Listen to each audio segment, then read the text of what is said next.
Hidrokarbon berdasarkan jenis rantainya dibagi menjadi 3, yaitu alifatik, yaitu hidrokarbon rantai terbuka seperti alkana, alkena, dan alkuna. Yang kedua, alisiklik, yaitu hidrokarbon rantai tertutup seperti pada sikloalkana dan sikloalkena. Yang ketiga, aromatik, yaitu hidrokarbon rantai melingkar dengan ikatan tunggal dan rangkap selang-seling seperti pada benzena. Yang akan kita bahas hari ini hanya alkana. Alkana ini bagian dari senyawa hidrokarbon yang mempunyai rumus umum CnH2n+2 dan memiliki ikatan jenuh atau ikatan tunggal. Sifat dari alkana ini untuk titik didihnya akan semakin tinggi seiring bertambahnya atom C dan semakin rendah seiring bertambahnya cabang. Sebelum balik ke deret homolog, kita bahas dulu titik didih yang paling tinggi dari ketiga struktur senyawa ini yang mana ya? Yang pertama ada CH3, CH, CH3, CH2, CH2, CH2, CH3. Bisa kita hitung di sini jumlah atom C-nya 1, 2, 3, 4, 5, 6, 7. Struktur yang kedua ada CH3, CH2, CH2, CH2, CH2, CH2, CH3. Bisa kita hitung atom C-nya ada 1, 2, 3, 4, 5, 6, 7. Yang terakhir ada CH3, CH, CH3, CH2, CH2, CH, CH3, CH3. Atau atom C-nya ada 1, 2, 3, 4, 5, 6, 7, 8. Sehingga dari ketiga ini yang paling tinggi titik didihnya adalah yang nomor terakhir. Yang kedua dan ketiga kita lihat dari struktur yang pertama dan kedua itu sama-sama mempunyai 7 atom karbon. Sehingga untuk menentukan siapa yang lebih tinggi, kita cari yang paling sedikit cabangnya. Jadi, struktur yang kedua itu lebih tinggi atom titik didihnya dibandingkan dengan struktur yang pertama. Oke. Untuk deret homolog ini perlu dihafalkan karena penting sekali untuk kalian menentukan tata nama dari alkana, alkena, dan alkuna. Untuk C hanya ada C1, itu kita bisa hafalkan dengan met. Untuk C-nya 2 itu add, C3 prop, C4 boot, C5 pen, C6 hex, C7 hep, C8 oct, C9 non, dan C10 dec. Oke, kita bahas tata nama alkana. Ada beberapa langkah. Yang pertama, tentukan dulu rantai induk terpanjang. Nah, untuk menentukan rantai C terpanjang ini kita hitung dulu berapa jumlah atom C. Kalau misalkan dia kita tarik garis lurus 1, 2, 3, 4, 5, 6. Kalau misalkan kita angkat ke atas, jadi di sini itu ada C2, artinya jika kita tarik ke atas, maka dia akan berjumlah 1, 2, 3, 4, 5, 6 ya, karena C2H5 itu bisa kita jabarkan menjadi CH2, CH3. Oke, nah untuk rantai induk terpanjang bisa kita ambil saja yang lurus. Nah, seperti itu. Kemudian langkah yang kedua, penomoran dimulai dari ujung rantai yang paling dekat dengan cabang. Jadi, kita lihat tadi rantai induknya kita pilih yang arah lurus karena jumlahnya paling banyak. Sama saja dengan yang ke atas ya, tetapi lebih enak lihatnya yang lurus. Oke. Nah, untuk penomoran itu dimulai dari ujung rantai yang paling dekat dengan cabang. Nah, untuk cabang itu alkil-alkil yang tidak termasuk pada rantai induk. Jadi seperti ini. Nah, ini merupakan cabang. Cabang ini cabang yang pertama itu harus mendapatkan nomor yang terkecil. Sehingga penomoran untuk struktur ini kita harus mulai dari sebelah kiri. Karena kalau dimulai dari sebelah kanan, 1, 2, 3, 1, 2, 3, maka cabang pertama mendapatkan nomor 3. Sedangkan kalau kita mulai dari sebelah kiri, 1, 2, 3, maka cabang pertama mendapatkan nomor 2. Jadi itu lebih benar. Nah, penamaan cabang itu dengan alkil. Ya, ada yang lebih sering atau paling sering muncul cabangnya yaitu CH3 disebut dengan metil, C2H5 disebut etil, C3H7 disebut propil, C4H9 disebut butil.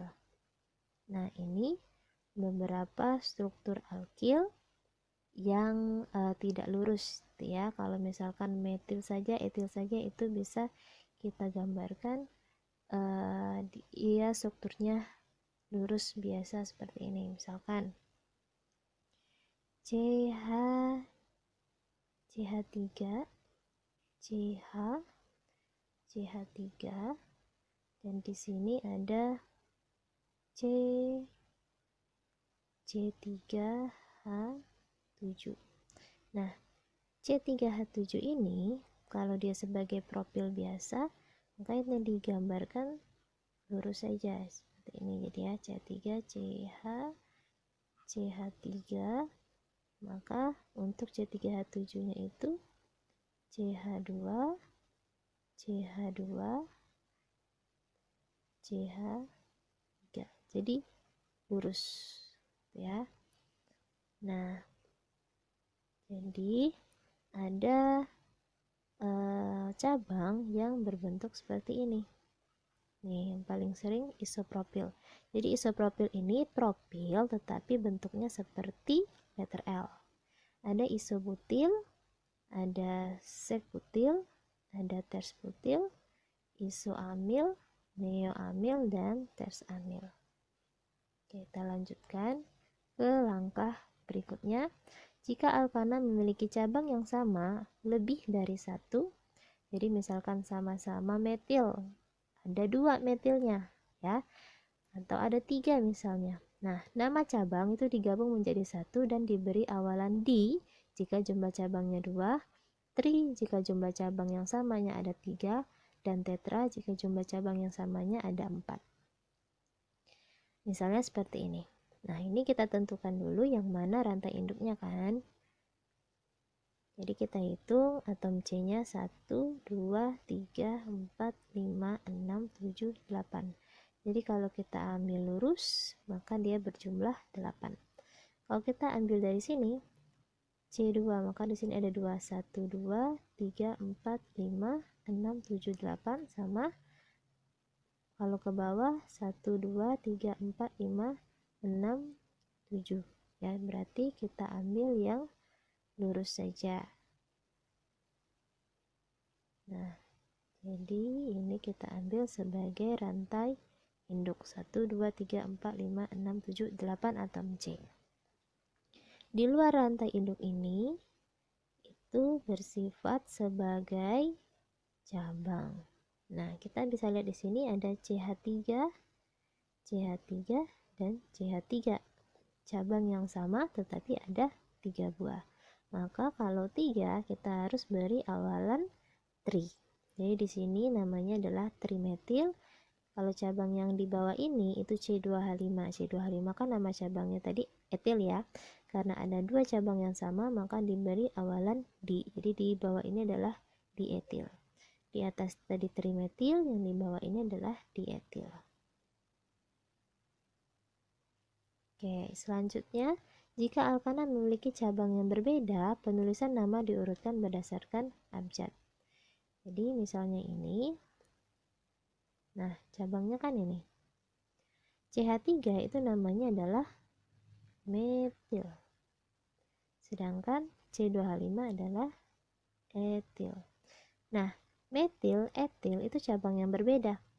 Maka harus kita urutkan sesuai abjad. Jadi penulisannya E dulu baru M. Nah, etil dulu baru metil. untuk contoh yang kedua ini CH3, CH, CH, CH2, CH, CH3 nih. Jadi ini sebagai cabang. CH3 itu metil, CH3 ini metil. Berarti kan kalau ada dua kita beri awalan di, jadi di metil. Sedangkan yang di bawah ini adalah etil. Nah, yang mana yang kita tulis duluan? Jadi kita tidak melihat awalan D untuk abjadnya, tetapi tetap M pada metil dan E pada etil. Sehingga kalau kita urutkan sesuai abjad, yang ditulis duluan adalah etil baru dimetil. Nah, langkah yang terakhir untuk urutan penulisan nama. Jadi kita urutkan dulu nomor cabangnya serta tuliskan nama cabang. Setelah cabang-cabangnya itu habis kita tulis, baru nama alkana rantai utama diberi akhiran ana. Nah, nama alkana rantai utama ini kita lihat dari rantai induk dan penamaannya kita lihat dari deret homolog tadi. Kita contohkan beberapa, misalkan ini CH3, CH2, CH2, CH2, CH2, CH2, CH3. Nah, di sini kita lihat dia tidak ada cabang. Jadi kalau tidak ada cabang maka kita beri awalan N. Ya, N ini artinya normal. Jadi N heptana. Yang kedua, CH3, CH, CH3, CH2, CH2, CH2, CH3. Di sini rantai induknya bisa kita anggap yang lurus. Nah, penomorannya dimulai dari yang dekat dengan cabang. Jadi antara ruas kiri dan ruas kanan, yang paling dekat dengan cabang adalah ruas kiri, sehingga penomorannya dimulai dari sebelah kiri 1, 2, 3 dan seterusnya. Nah, ini cabangnya yaitu metil. Kita tulis dulu nomor cabang. Jadi si metil ini berada di nomor 2. Maka kita tulis 2 metil, kemudian nama rantai utamanya ini kan 6 ya, 6 atom karbon, sehingga deret homolognya itu hex diberi akhiran ana jadi heksana, 2 metil heksana. Selanjutnya ada contoh soal ini. Oke.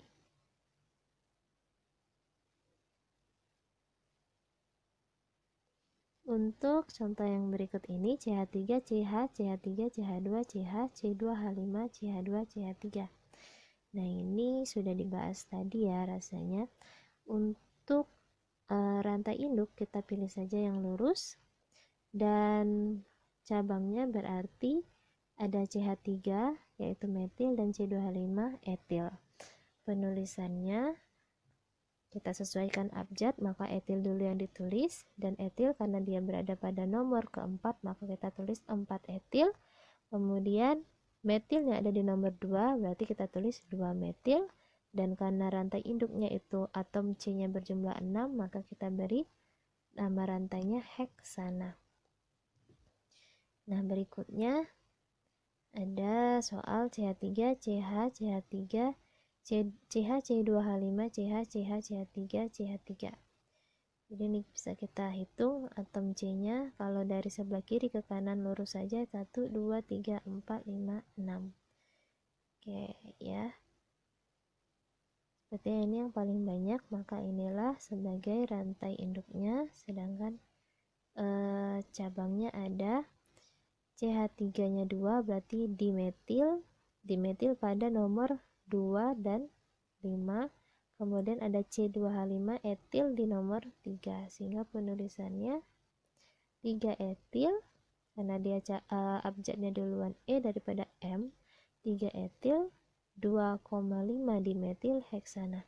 Jadi jangan lupa kita tuliskan untuk dimetil, trimetil itu langsung saja diberi koma ya, nomor berapa, koma berapa gitu. Contoh yang berikutnya. Nah, ini kita hitung jumlah atom C nya. Kalau dia lurus dia 1, 2, 3, 4, 5, 6. Tapi ini bisa ke bawah. Kalau ke bawah dia 1, 2, 3, 4, 5, 6, 7. Jadi lebih banyak atom C nya, maka kita pilih yang ke bawah. Otomatis yang tidak sebagai rantai induk dia bertindak sebagai cabang. Nah, cabangnya ada CH3, CH3, CH3 yaitu metil. Karena ada 3 metil maka kita beri awalan tri, dan C2H5 ini adalah etil. Etil dulu baru trimetil yang kita tulis sehingga bentuknya menjadi 4 etil 2,3,5 trimetil, dan karena rantai induknya itu memiliki jumlah atom C7 maka namanya menjadi heptana. Oke, tugas kalian silakan di screenshot lagi apa nama senyawa alkana berikut: CH3, CH, CH3, CH, CH3, CH2, C, CH2, CH3, CH2, CH3, CH2, CH2, CH3. Apa sih kegunaan alkana dalam kehidupan sehari-hari? Jadi ini lebih spesifik ya. Yang tadi kita bahas hidrokarbon secara keseluruhan, dan yang ini hanya alkananya. Jadi alkananya ini banyak sekali ditemukan pada minyak bumi. Nah, hasil pengolahan minyak bumi ini bisa mendapatkan bahan bakar kendaraan bermotor seperti bensin ya. Bensin itu berupa premium, pertamax, pertalite, dan lain-lain. Ada juga solar, aftur, untuk mesin pesawat. Nah, ada juga dia pengolahannya hasilnya lilin, parafin, kemudian ada pelarut nonpolar misalnya heksana, dan ada pelumas atau oli motor, dan LPG. Nah, next akan kita bahas alkena dan alkona pada video yang berikutnya.